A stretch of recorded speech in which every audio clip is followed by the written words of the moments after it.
I don't think the music scene is as thriving as it once was. I think they keep getting fed the same crap.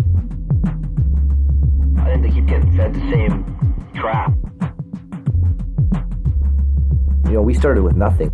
It's too expensive to tour this country. The reason we did all this is because we believed that we were validated in what we did. Guerrilla Funk Monster released a double album, toured across the country. We secured a national distribution agreement for the album before it was even finished. Pretty good for guys that come out of nowhere.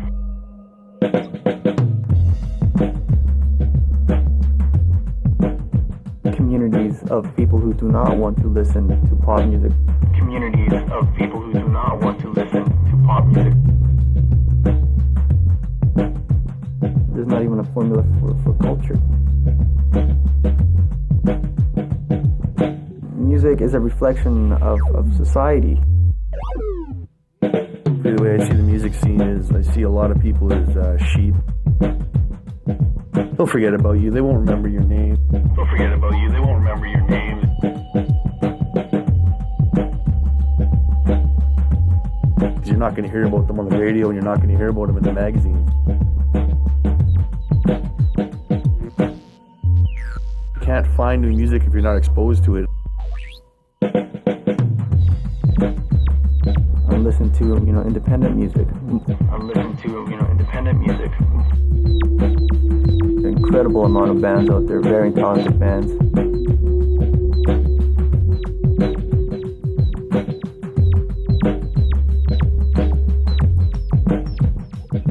You have to deal with it, like the financial issues. You have to deal with the organizational issues.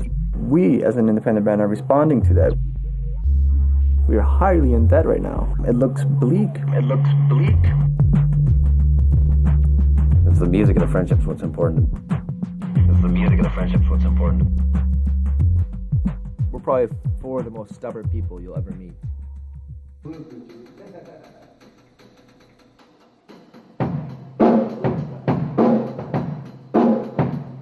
think we just have too much bottom end of the monitors is the problem. Yeah, there's a lot of bottom end of the monitor. I don't think we even need any kick or anything to the monitors. Do we? I do. Check the monitors. Check.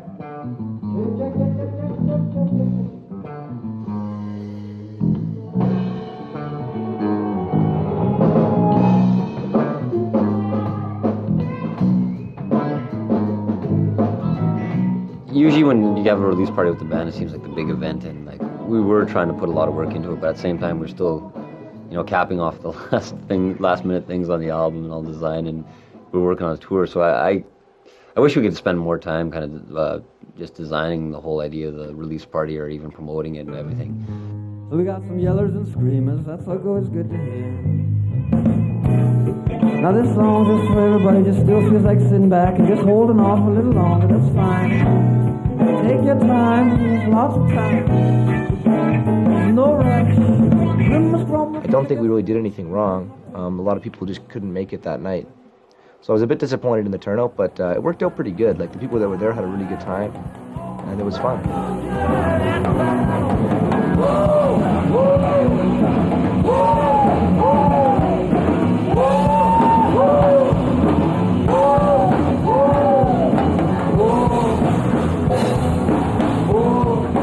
We had a decent turnout, a lot of good friends and family, and like just people coming down. The sales were, once again, all right to decent.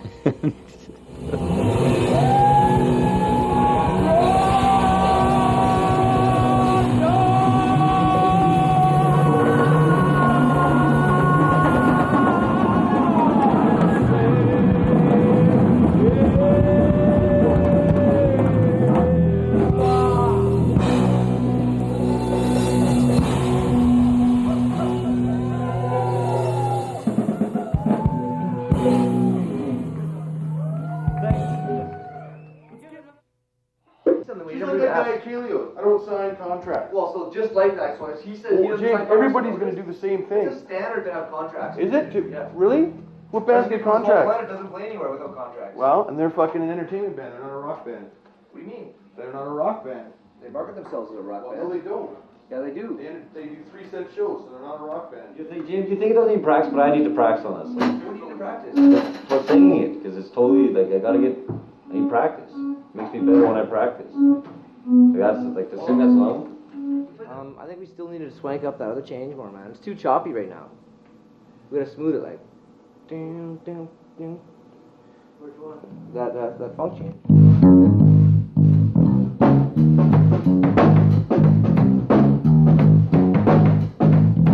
Found that one for me, so I can bend, so I can bend that clip, so I can get an angle on it, so I can play drums. Like fuck, man. Good enough tape, but it better be a good argument. It is a good argument. No, it's not. I went. Did you go find that one? Yeah, Where? right here. Yeah. Who brought it No, here, Chris? no. Did you bring it here? Yep.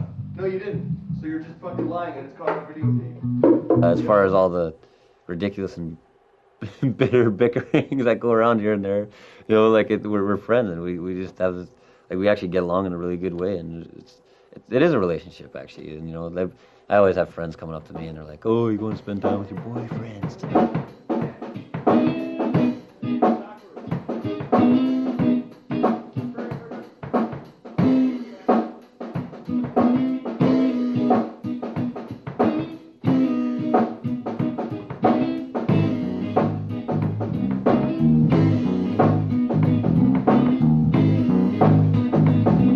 In our band, we're probably four of the most stubborn people you'll ever meet. Especially Colin and I are pretty stubborn, and Chris and Dan are impartial sometimes, but Chris is really stubborn in his own way. So there's a lot of issues that don't get resolved right away and pretty much are impossible to resolve. Actively pursuing the show. I didn't actively pursue the show. The guy phoned me in the car. And then you told me we were going, but you didn't find out the details. I did. I found everything you wanted to lied know. to the guy. I didn't lie. Yeah, you Where did. did I lie to him? We're not playing the show. You told him we were. You're not playing the show. James, you told me I'll we drive were up my playing the fucking self and I'll play it without you. show. Do they have mics for us? Yeah, Do they? Yeah, they do. You've got confirmation that they do.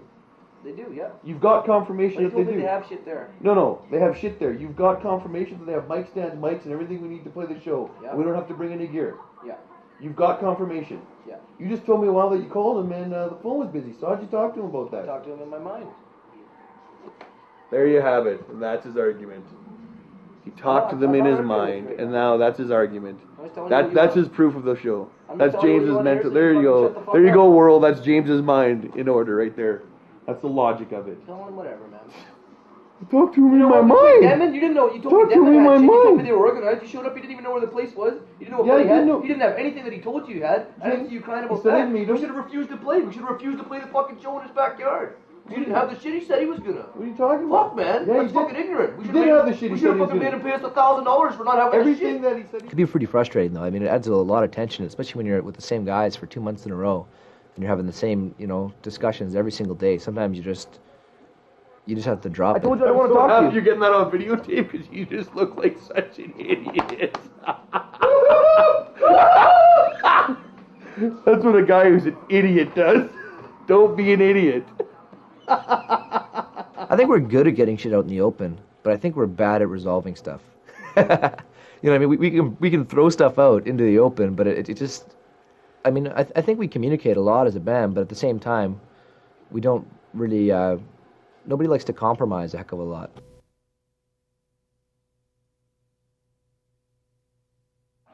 Lay right here. He's just like in the back.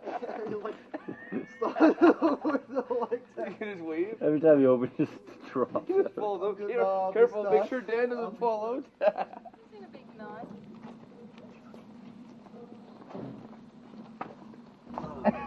Dan, give him the $1,000 smile. I'll give him the 3,000. We're not going to just a Dan to give the $1,000 $1,000 smile and just the one corner of his mouth moves. You get the little eyebrow The for 2,000 $10. For $10. 2,000 with both sides. We'll do about the We're done. Tour's over. Everything blew up. We're dead.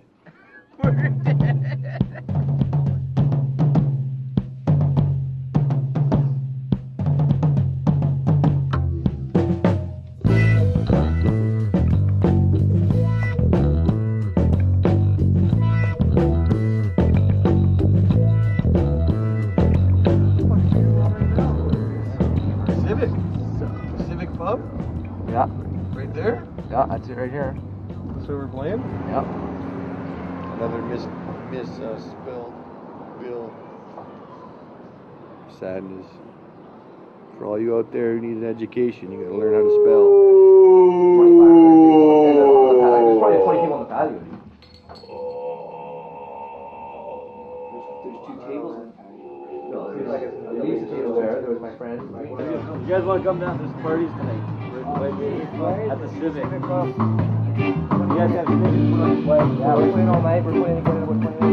Hey, Come down to the Civic Club. There's a party going on, man. We tried to get people down on the street by hand-billing around the city at about 10 or 11 at night. And I don't know if it worked at all. I don't really remember. I don't think it did.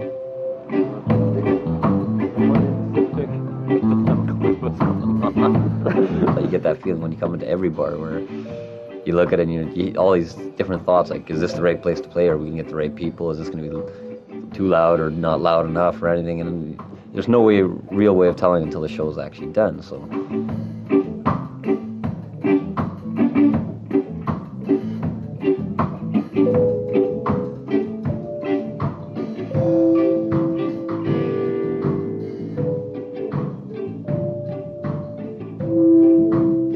People in. I mean, what more can you do than that? Actually, some people came in, but then they left.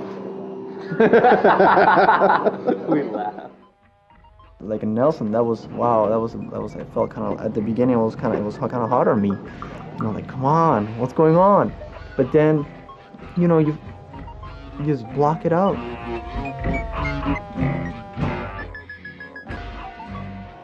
And we stopped at this pizza place that we had stopped at before to see if it was as good as we remember. That's what we're saying.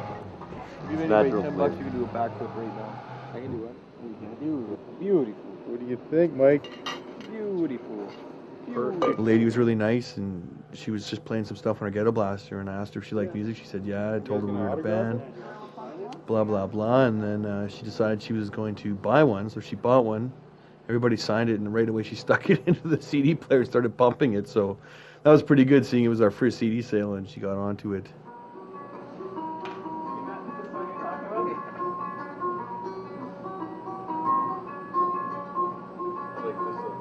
It's so cool. Everybody dancing around there.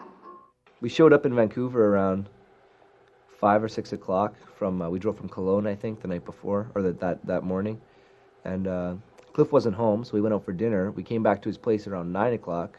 He decided we were going to go into downtown Vancouver and shoot a video for Annie Could Sing on the fly. We didn't have a script, or we didn't have any kind of ideas at all. We called up a bunch of his friends. They all came over, and we got in the van and drove downtown. The plan is to walk down the street and lip sync? and lip sync in front of people. I got a friend of mine that there's guys that are, been on planet 200-300 years. There's guys older than that. What? Yeah. Who? In India. Fucking hanging out in the fucking trees. Janes. Jane's there's no way. Yeah. The Janus? What is Janus? Find that guy. Let's go find him. Oh, it's okay. It's just a fucking car, don't worry. We just hit a car? And we're leaving? Oh, fuck. Oh, his hood is fucked. Yeah. No. Keep going, don't fucking stop.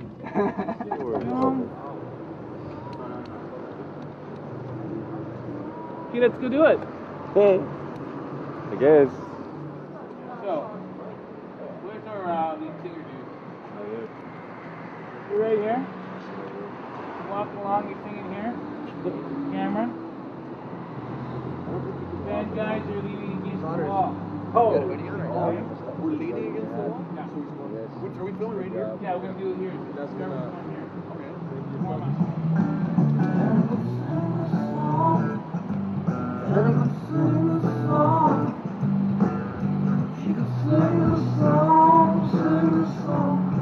Walk faster. Go boot away. Nice.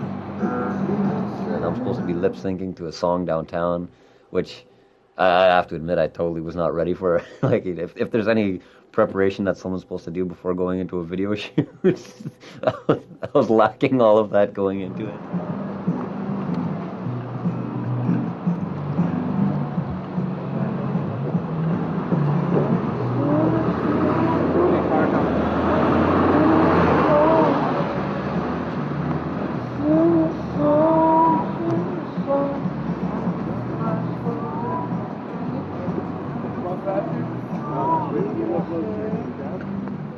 this whole entourage of people on the streets with a steady cam and a film camera, a ghetto blaster, and it turned out to be a wild night.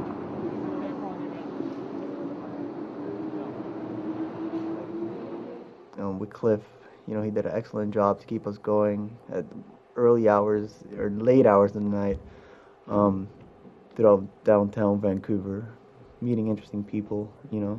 Hey, you guys have a permit? Yeah, we got a permit. You guys don't have a permit. You have a permit? Sweet. How you doing? Oh, buddy, that is the fucking bling blingest motherfucking shit I've ever seen, eh? That is nice. You're pretty looped, aren't you, John? Oh, buddy, hey, I'm a film student, man. I'm a film student. It's all good, it's all good. I don't give a flying fuck about these hoes around this motherfucker. I'm just like, what the fuck? See somebody there. What do you guys film students? You guys film students? You guys doing some Sugar, girl, you love me. Pretty girl, no need no one lover. Scratch on the seat of all cars are crash days in the pop up the taxi, pop up. Let's read the papers, you can't call home. Mama called home, ding ding dead. Sugar, girl, you love me. Hey, we don't need no love. I'm gonna see you out. I come to bus stop, pick up my own work, East Coast Way, and Violent World Wild Bank. Sugar, girl, you love me. Hey, we don't need no lover. I'm gonna see you by Sugar. I got that one on tape. Oh my god. That's alright? We played the Cobalt, which was supposed to be this, well, it's a really hardcore punk bar. The girl that books the shows there wasn't too keen on booking us because we're not really a hardcore punk band. I told her that we could play pretty heavy.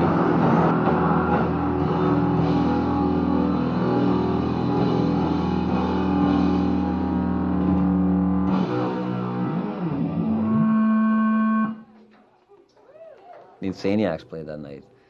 And those are both cool bands. The Insaniacs were hilarious to watch them go. They really just ripped it up, like, full out.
Doing, dude? Making propaganda. See? Those are green. Hey man, you want to come to a show tonight? At the Queen? We're starting about 10, playing all night. I get off work at midnight. What is it? It's funk rock reggae, soul music, good times, party music.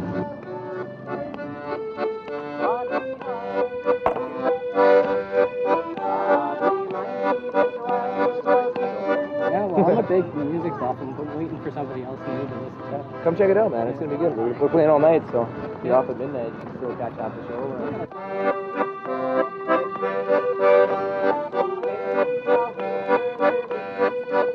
So you think you like that? Sorry? You like that? I like it. You like it? Yeah. Better if you come down. It's better if you come down to the show and get the full thing. The double disc. I think you should think really hard about it. It's gonna be awesome. All right, ladies. See you later. Later, man. And we hand built down at the harbor front. I don't know what was going on. Maybe we just got there on a bad day. But we played the show, and it wasn't. I don't think we played that badly. Just kind of wasn't really the right room for us. I don't think. For us to have a good time. So thank you. We were Guerrilla Funk Monster. On tour, traveling across Canada. This is the only night we're going to be in the city, so I'm glad you're here. We played the show. We actually, some people came in later on. The third set. By the third set, it was pretty good, I thought. We had one guy was dancing pretty crazy for the whole time. It was pretty fun to watch him.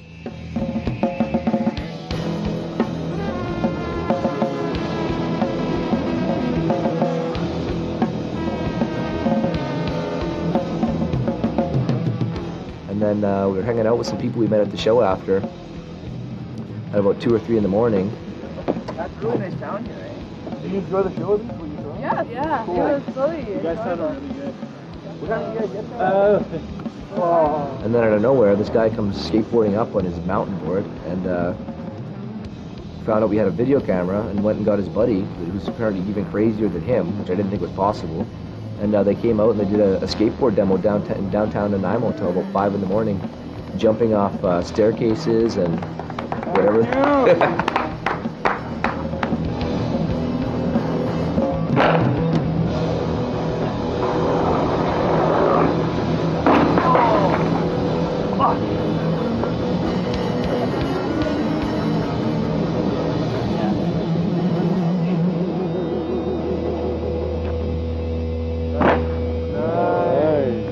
And that concludes another evening of crazy Guerrilla Funk, unconventional style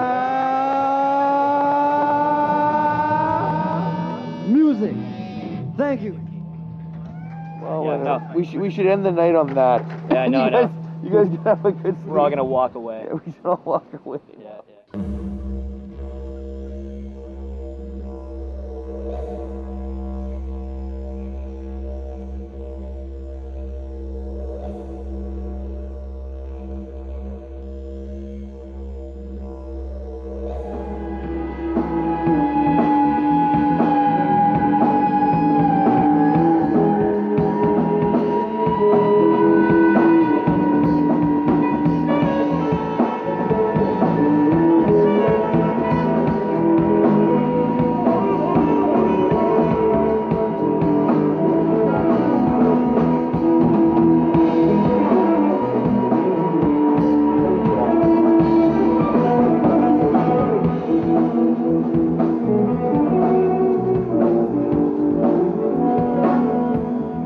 guy had a saxophone hooked up to the pickups of his guitar, which he just had, and then going through his wah pedal and the effects. And that was just a wild show.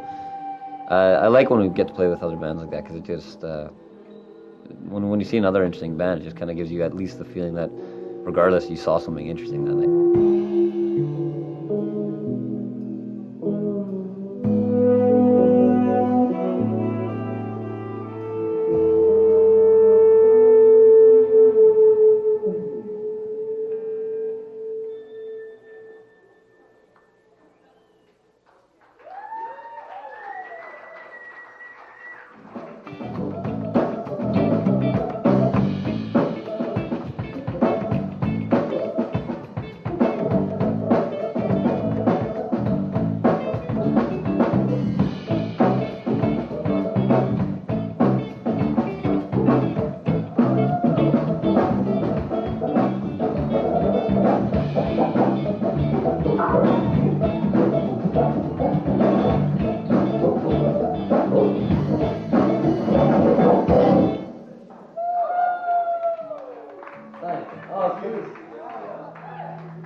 You must believe in me. Oh, darling, darling, I'm calling, darling. Satisfy my soul in the morning. Satisfy my soul in the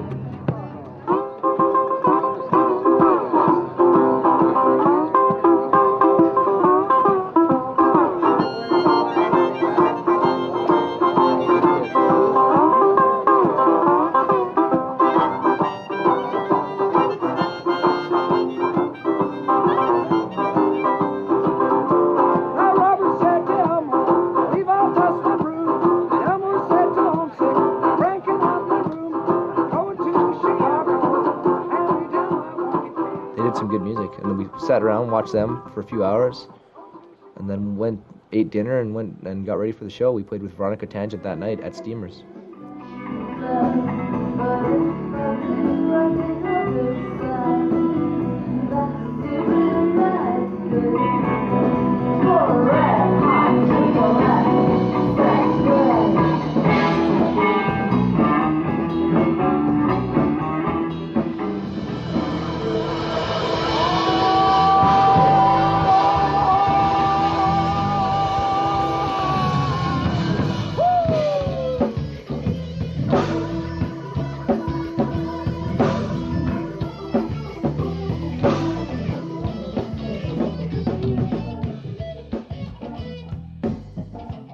A good vibe, like good atmosphere to the city. Particularly, like I said, at the end of the show when everybody was having the big street jam, everybody's playing congas in the middle of the street, and there was probably a good 15, 20 people dancing, people doing yoga moves, I think.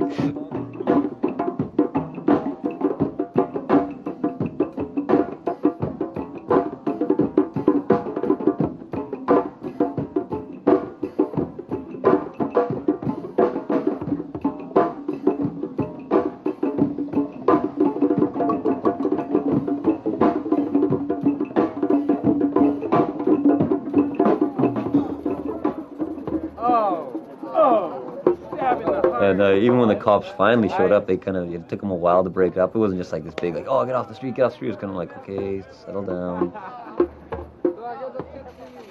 Oh, yeah.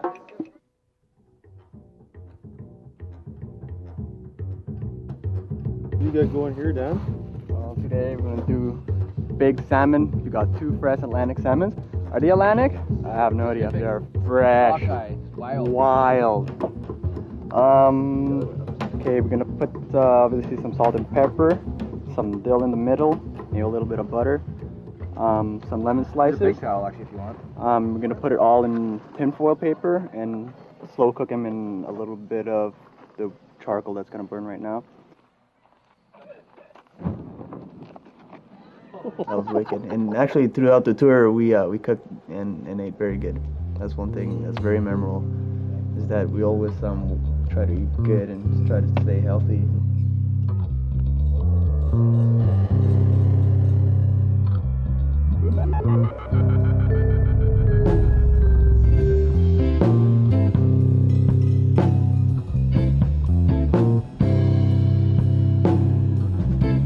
Denman Island is a blast. We've been there before, but we went again. A friend of ours, Cafe Pete, just got married the previous day, and he invited us to play a after party for his wedding.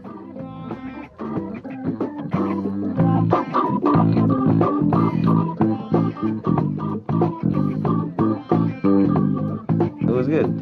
We just ended up setting up on the porch, putting up a couple like spotlights here and there, and just playing some really relaxed, laid-back music. We had basically a big jam with people on the island. We had the guys with the violin, we had a guy with the harmonica, we had guys playing the bongos with us. We had little hula hoop girls that were dancing around, and Cafe Pete on the guitar.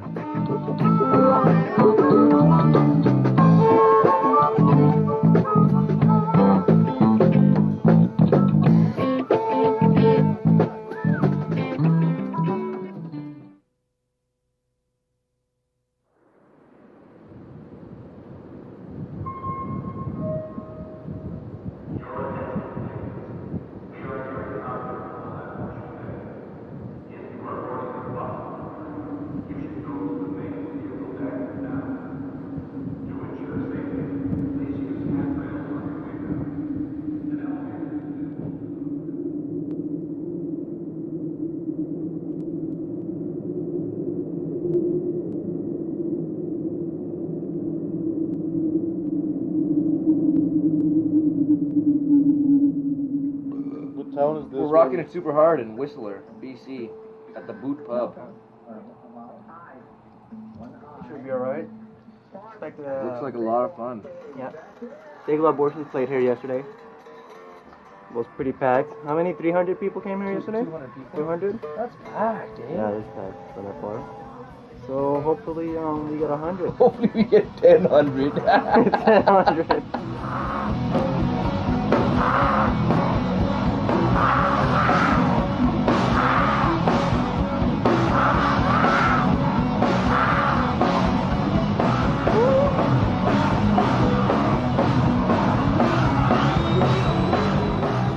a lot of people dancing and stuff. I thought it was a pretty fun show. It's one of the best things. One of my friends, Dave, that I went to school with, was actually living in Whistler for the summer, so he came out to the show. Oh, and I couldn't believe that right in front of your eyes, right out your window, you couldn't even see them dancing like fools in open air.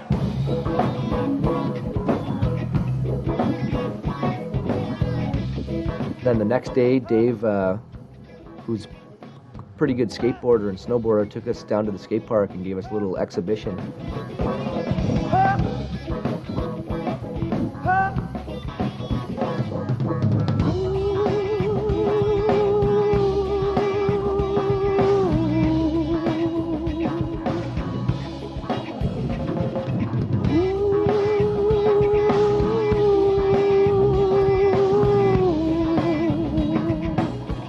I couldn't believe right in front of your eyes, right out Oh, motherfucker.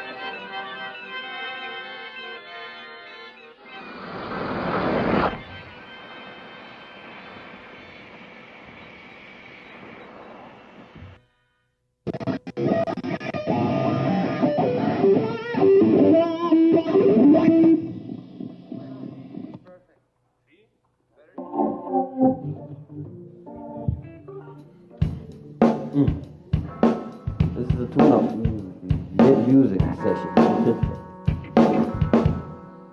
I shouldn't have to explain myself every time. When I say music is music.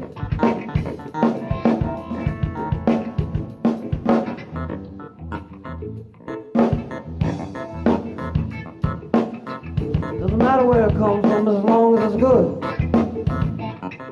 Somehow we did really good once again. We played early and everybody dug it, especially the guy that booked us. And out of that, he invited us back at the end of August on our way back to play with Kid Koala, which was really cool. And the next night too. Actually, we played 2 nights. One night with Kid Koala and one night with the Buttless Chaps. It doesn't really matter, no. It's one of those songs where it's always in the state of mind where nothing really matters, no. Talking too fast, they say. Nah, it doesn't really matter, no.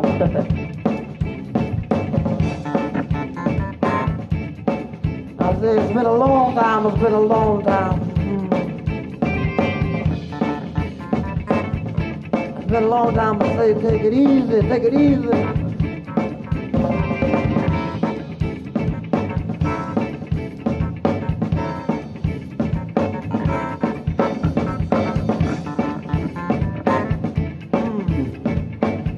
Feel it getting slow, feel it getting slow.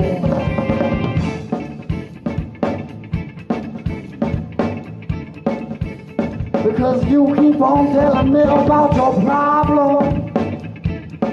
Everybody's got the problem. You keep telling me about your problem. Hell, I've got my problems too.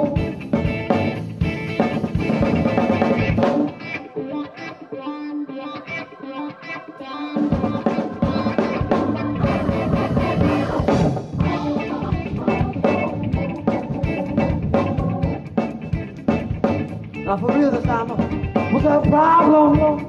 Everybody's got it. What I'm saying, stop the door. Got this interview over the internet with this guy from Guelph, Ontario. Guelph, Ontario. What's his name anyway? Brent. Brent? He's from the Guelph something. Brent with an I? Not Brent. That's what he said. Brent. Mine is Brent. Would you consider yourselves ugly or a remarkably handsome and style-conscious band? Perhaps ugliness contributed to all... He's already assuming that we're ugly. Perhaps ugliness contributed to all your fantastical musical abilities. throat when I see him. making up for it. I don't know. He asked us why we do reggae, or how we got into reggae, and he asked if we think we're, what's the question? A style conscious band, or we just, or ugly. So we're told them we're an ugly conscious band, and that we know we're ugly. So we are conscious. We are conscious that we are ugly. We're conscious of our ugliness. You're afraid to talk. No, I agree, but I don't think there's really anything we can consciously do other than try to be better. And I mean, No, I think we can. Like, for example, I don't think we need to introduce our band every half song. We are Guerrilla Funk Monster from Calgary. Guerrilla Funk Monster. Guerrilla Funk Monster. We're Guerrilla Funk Monster.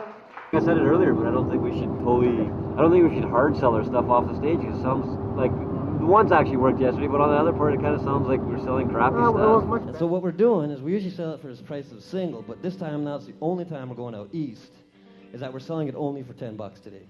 So I just wanted to clear that whole issue up, because I don't have to bring it up too many times. $10 is cheap, and we got merchandise. I think before we were a little too pushy, but then, it's just... But it's not just playing music. I think we should say it like 4 songs in, and then at the end of the set. But James, like, or if we play a song and we just slay everybody, then we'll be like, hey, just remind them. Please feel free to come talk to us if you guys want to come buy our CD for $10. But the thing is, like, you look at our stuff, and for example, you look at like a wicked hip hop band or something like that.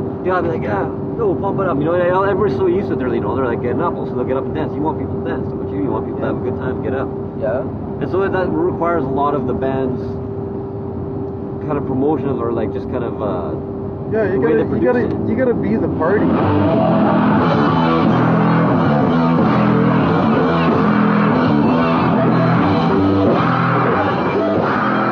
Yeah, we have to party. We have to lead it. But I don't think that works for us. What? I don't think that's typical hip hop. Where the fuck did that go? No, but I'm not kidding. Because the thing is, like, I think about that. I personally don't feel comfortable going up, going like, put your hands in the air, because that's not me. Everybody wants us to funk it super hard. Say, funk it super hard.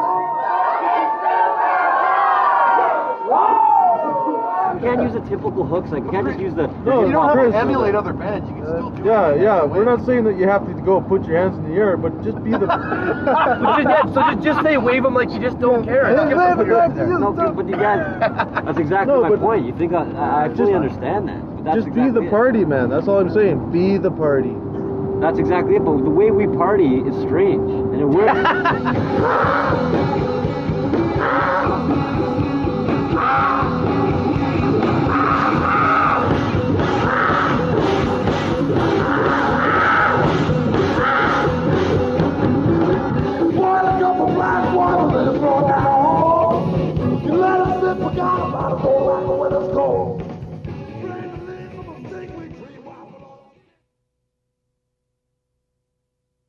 One of the biggest things that was most frustrating was calling these people across the country, telling them what we did, telling them what we needed, sending a stage plot to the venue, and then showing up and the PA's like 100 watts. So what happened today with the room and the PA and everything? Well, we had to go and rent that PA that kind of suited our sound and stuff. We got some lights too, make filming a little easier and give a little more good aesthetics to the sound and the look. It's pretty good. Should be a wicked gig.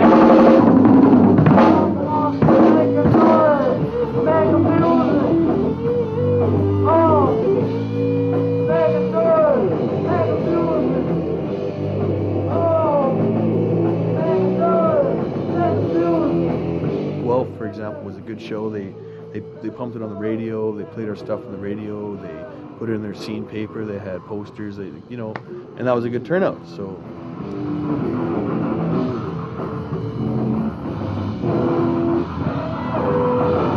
I think Guelph ended up being our best show of the whole tour, for as far as sales go and audience reaction. People were dancing, doing some crazy Vogue dances and really wild stuff. Apparently, a lot of people came down there to pretty much critique the show, and there's a really good art scene there, and they all liked it a lot. We did really good there, which was impressive. We got invited back there as well.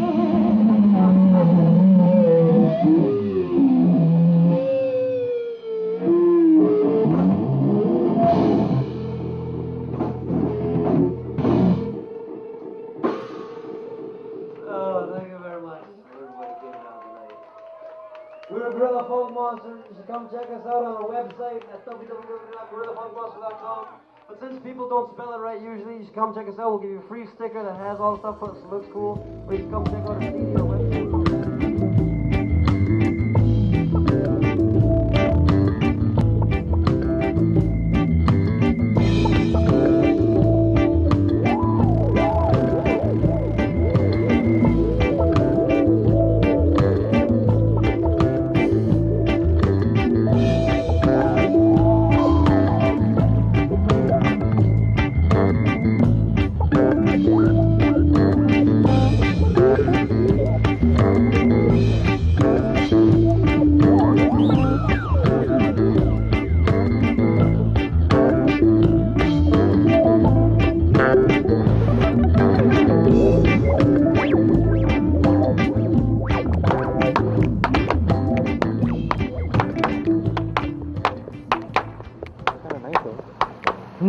Fire.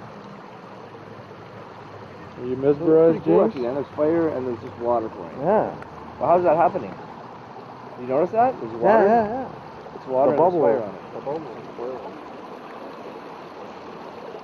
12:30 right now. So what happens in this building, guys? I think an old man lives here with his butler, and he curses out the front porch every day that everybody's too loud. In the whole country? Yeah. And we call him the Prime Minister.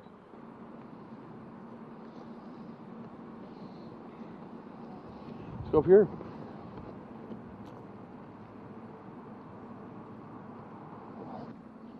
Keep it there, Chris.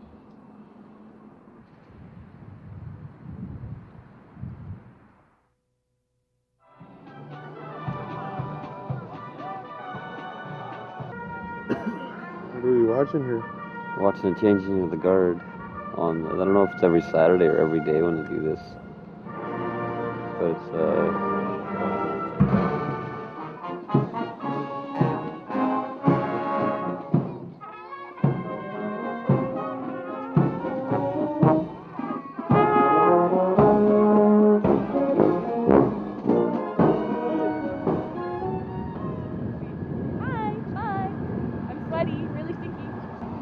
that, dude?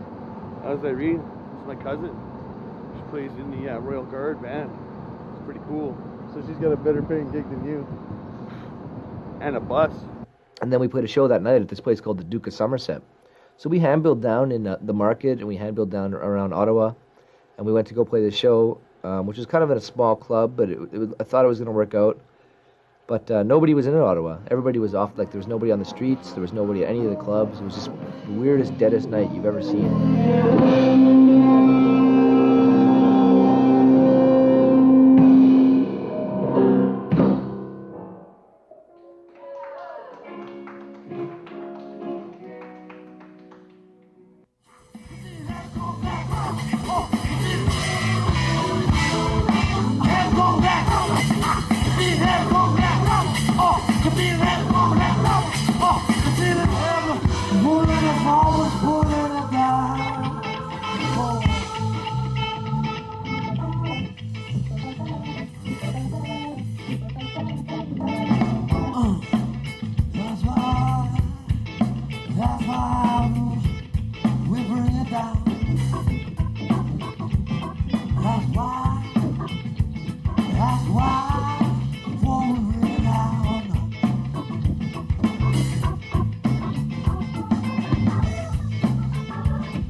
The next night we played at the Comfort Zone, played with a band from New York called Cape Man. They're kind of like a jazz fusion jam band combo. They're really cool. Everybody kind of liked that show. We watched them, hung out with them after.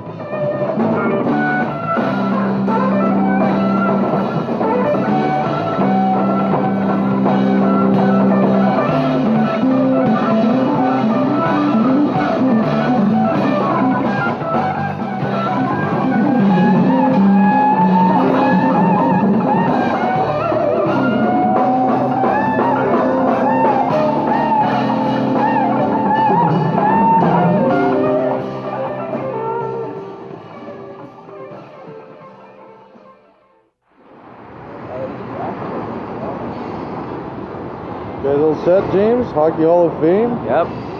See Olympic glory? See this? This is the first game of hockey. Carving of it on the wall. That guy yelling is the commentator, and that's the concession guy. And that guy's in the penalty box.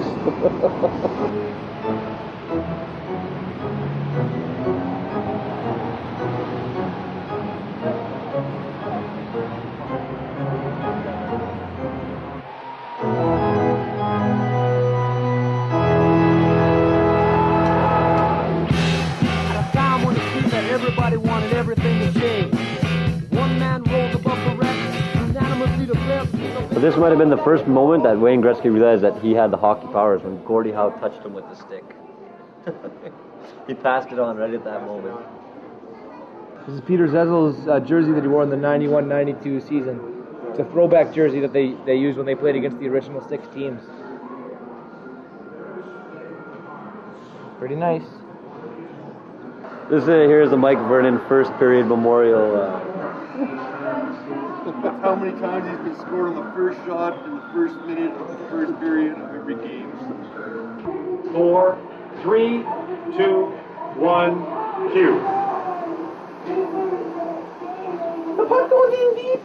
Looks like it's in the boards there. Henderson comes out. He skates in front of the net. Goes to Henderson. Henderson scores the winning goal. Canada wins the 72 Super Series. That was All right, crazy. I'll play it back and show you how you did.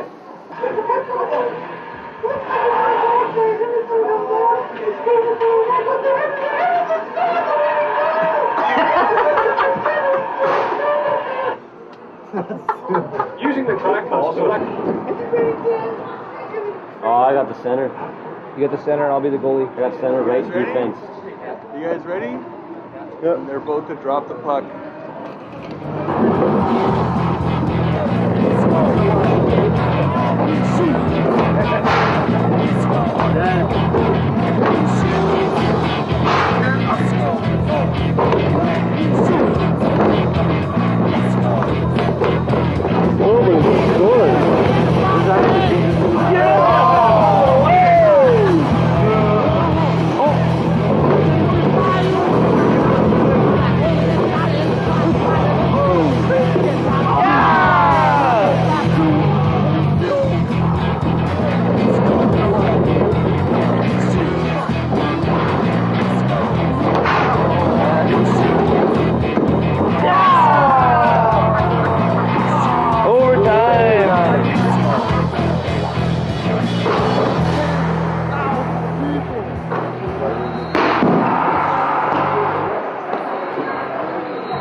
You suck, Chris. For the last 2 months, we saw each other every day. We have different ideas, and these ideas are, have to be debated once in a while. We also have to be aware, like, if that part hits, we look at each other and say, are we going to keep on going, right? If Chris does, well, that's one of those songs we have to be on the go. My whole point, Dan, because people... Can we be on the go? Well, Are we capable? Does everybody know the cue where Colin hits the cymbal and then we hit stop at the end when he gets a little bit, when we hit the end? Yeah. Well, then, as long as we don't do that, we can keep going. No, but I did that at the CD release party and you just kept going.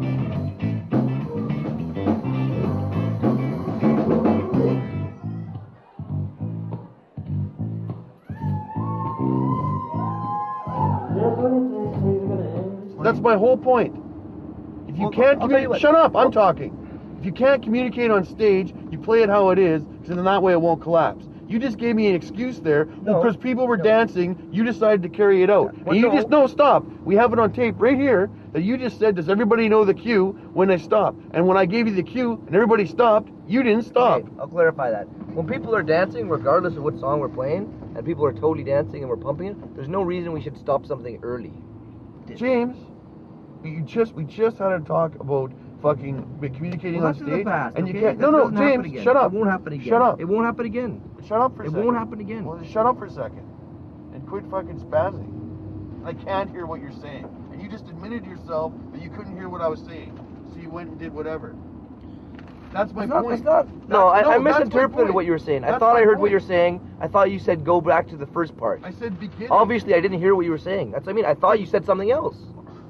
Wait a second. Wait a second. Before we go on to another one of these long-winded arguments, instead of saying this is the end of the song here, we'll say the end of the song comes when we decide it, or decide for it Who's to end. deciding it? That's a good question. Everybody. Yeah. When we all look at each other. Really? Yeah. Well, then that song would play till the fucking end of time. We just talk things through, and everybody kind of, we try to be democratic in what we do. If nothing, if worst case scenario, we just vote, and it's majority.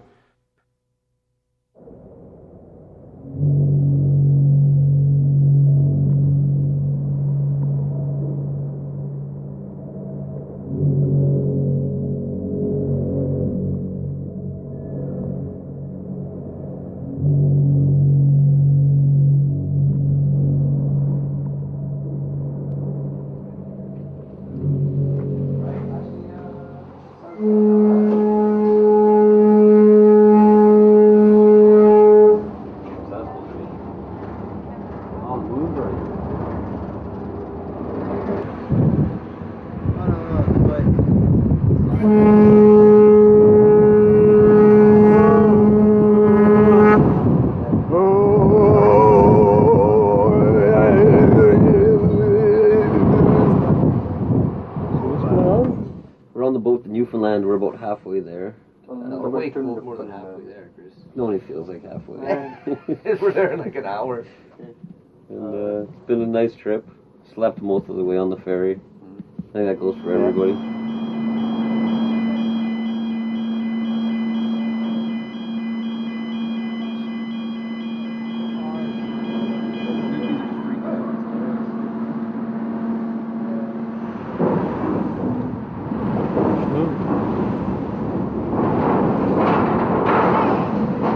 Newfoundland, I was really excited for. I just to go that far, and it was definitely isolated. Now I know why they have their own half-hour time zone, because it just feels like it's its own half-hour time zone.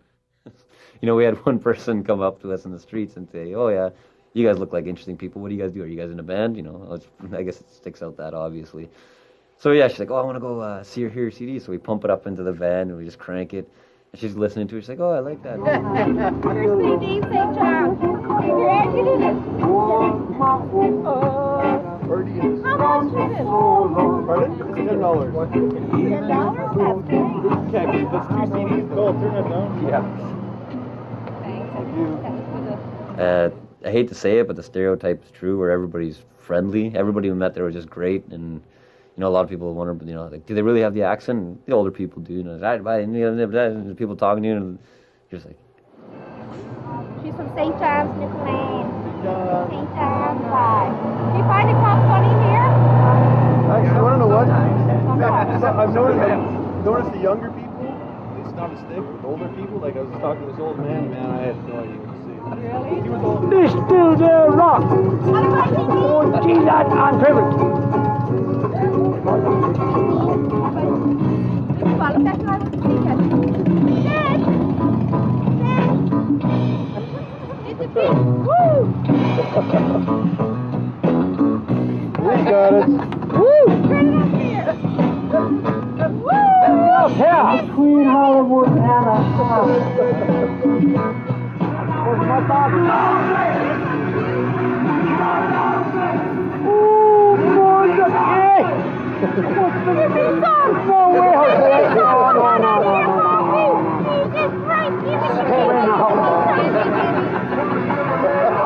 Boys, no problem. Anyone think? I gotta go up and borrow watch me. Okay.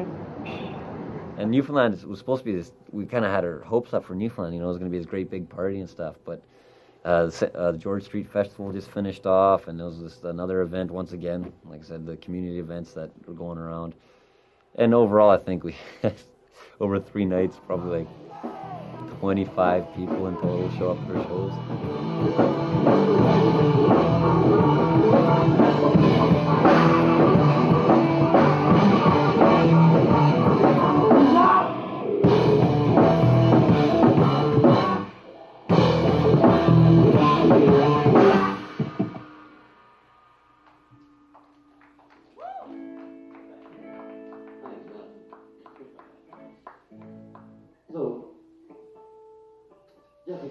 Newfoundland ended up being kind of, as far as like the band's concerned and the business part of it, it was a disappointment. But the good thing about Newfoundland is that I think everybody kind of wanted to go check it out. Once again, it was a part of half work, half vacation.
No hands, Dan. Cool. Sally Hipster from Sally Brown. All go to get Martins Harbor all around the circle.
Throw a bunch of money into marketing, make these guys look like this, make their sound like this, and produce them like this way, and you've got a hit, you know? And then I just pay to have their music pumped on the radio. So essentially, it's just a game of money, and if it gets to the point where it's just a game of money, then nothing gets better. What are we up to, 45? About 40. 40? If we would have had 100, I would be gone. If we would have had 200, it would be gone. Like, there's no amount of money that you could give me that I wouldn't spend. Like, instead of spending $2,200 on Yvonne, I would have spent $5,000 on Yvonne. I would have got full tour support. We would have had interviews. We would have had live performances on all the radio stations. We would have had all kinds of shit going on. I would have given a huge press pack to Much Music to do something on the wedge on us, or an interview or whatever on the West Coast, the East Coast. I would have done so much stuff. I would have given Exclaim a huge, you know, I mean, I spent $5,000 on fucking advertising for 2 months. Did you read any of those scene magazines? Every time I fucking see a show from Remy Shan, it's a full-page outlet, Remy Shan, I see another half-page thing, Remy Shan's album, then you see a quarter-page thing, and it's just a picture of him. They're just taking up advertising space, but they're flooding the market grant. Like, all it takes for exposure is to have the most money. If I have the most money, I can put everything everywhere. You have to play the game, and you have to compete with these big business guys. If you want exposure, you got to pay for it. If you want to get some publicity, you have to pay for it. If you want to get your stuff on the radio or get radio tracking, you have to pay for it. If you want to do a video and get it on Much Music, you have to pay for it. So it's a very money-intensive industry. No, you wonder, well, you know, when will we be able to make some of this money back? I think honestly we need a video and we need radio playing. And other than that, like, it doesn't matter what you have. If you don't have something that people can see your product of, they won't go see it. I think the CD looks great. and the CD sounds great. I was listening to it on the bar system. When people put it on, it fucking pumps. The thing that actually bothers me the most about this whole project is the fact that we've done everything by the numbers. Like, this is the most planning that we've ever put into anything as far as like promoting music, not just writing music and playing music, promoting music, because we've already got the product, right? We got the CD. It's really hard. Like, I mean, we spent a lot of time setting up our tour, making sure that we were getting paid. There's a lot of places we could have played that we could have played the whole tour to places that wouldn't have paid us at all. But I mean, we worked and we made sure we got shows that paid, and even still, it cost us way more money than we made. I love Montreal. It was a beautiful city. It's got just a great atmosphere, and everything about it is just great. And, you know, people always say, you know, they got the best poutine, smoked meat, and the most beautiful people, beautiful girls, and it was true.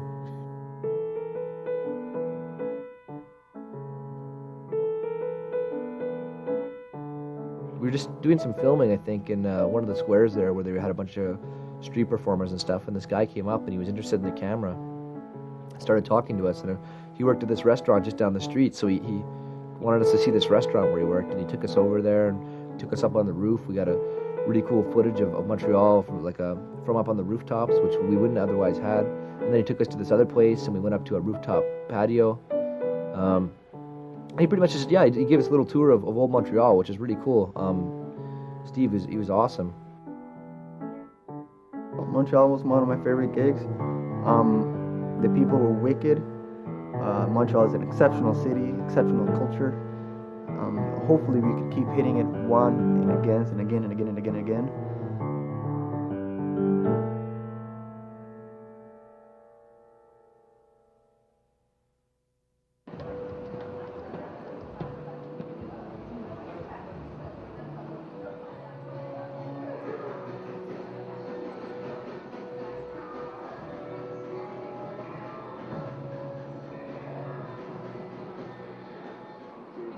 Ladies want to come to show me today? You like funk music? Funk? Check out the funk. Funk? She loves funk. See, she'll be What, there. you know her, yeah. You like should funk? come down. Yeah, I play. What's the link? Hey, sure. Here, can I get one from you too? Yeah, man. Nice. Guerrilla Funk Monster. Got way too many. Here, I'll do some promo on the way down. cool. Okay, have a good show, guys. Okay. Rock and roll.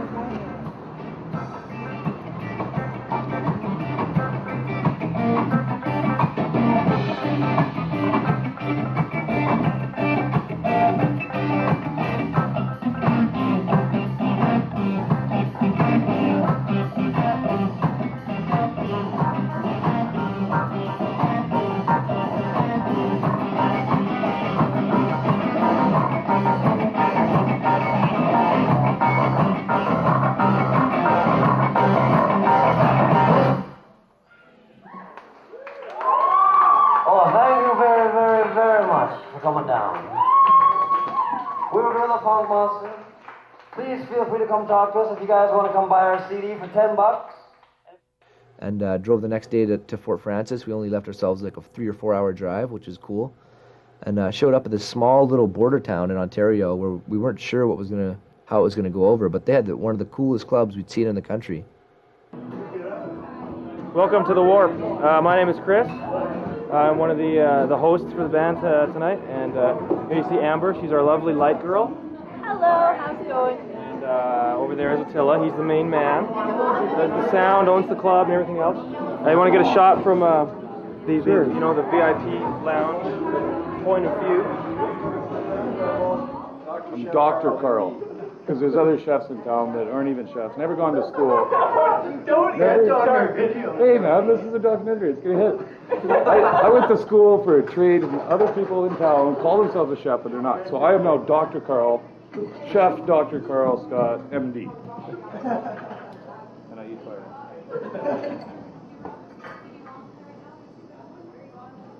Once again, you know what songs are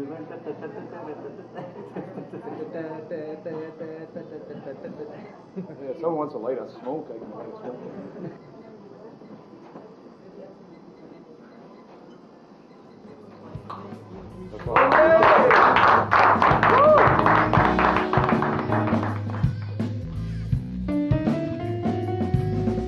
Members from the Finnegan's Bench in a pinch.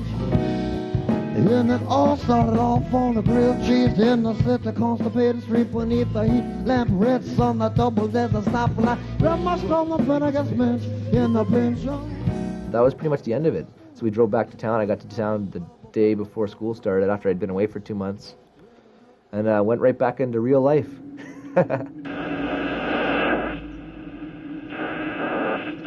Timing was one of the biggest reasons this tour didn't come off as well as it could have.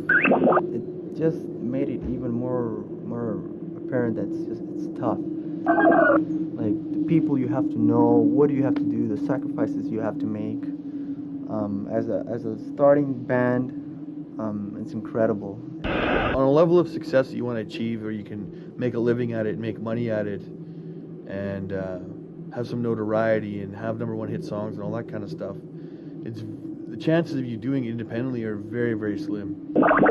It wears you down. People talk about the rock and roll lifestyle and stuff, and that's not it. What it really comes down to is that you're driving a van. Sometimes you got to sleep in the van while you're driving. You start getting worn down. You got to start taking care of yourself. The reason we did all this is because we believed that we were validated in what we did. It's all about the music at that time. It's all about the music. Then you just have fun.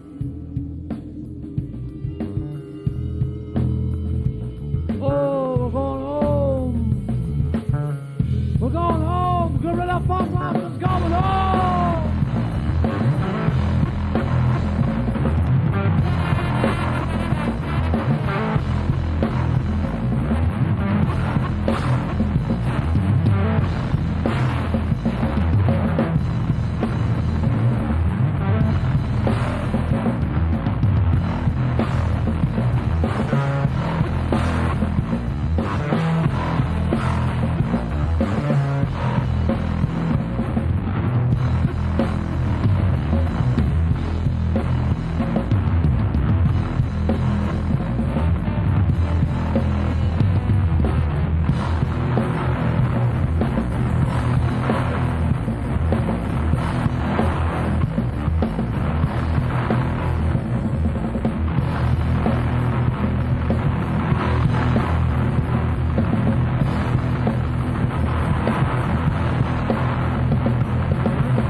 Thank you very much.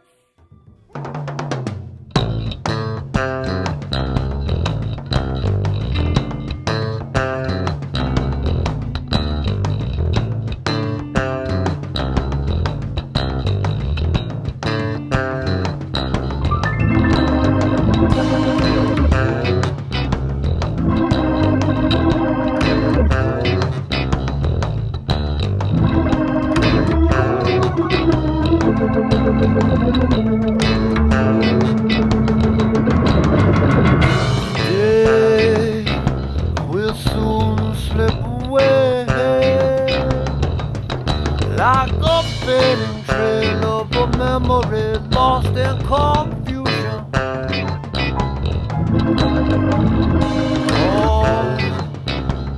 All that will remain is this fading trail of this memory lost in confusion.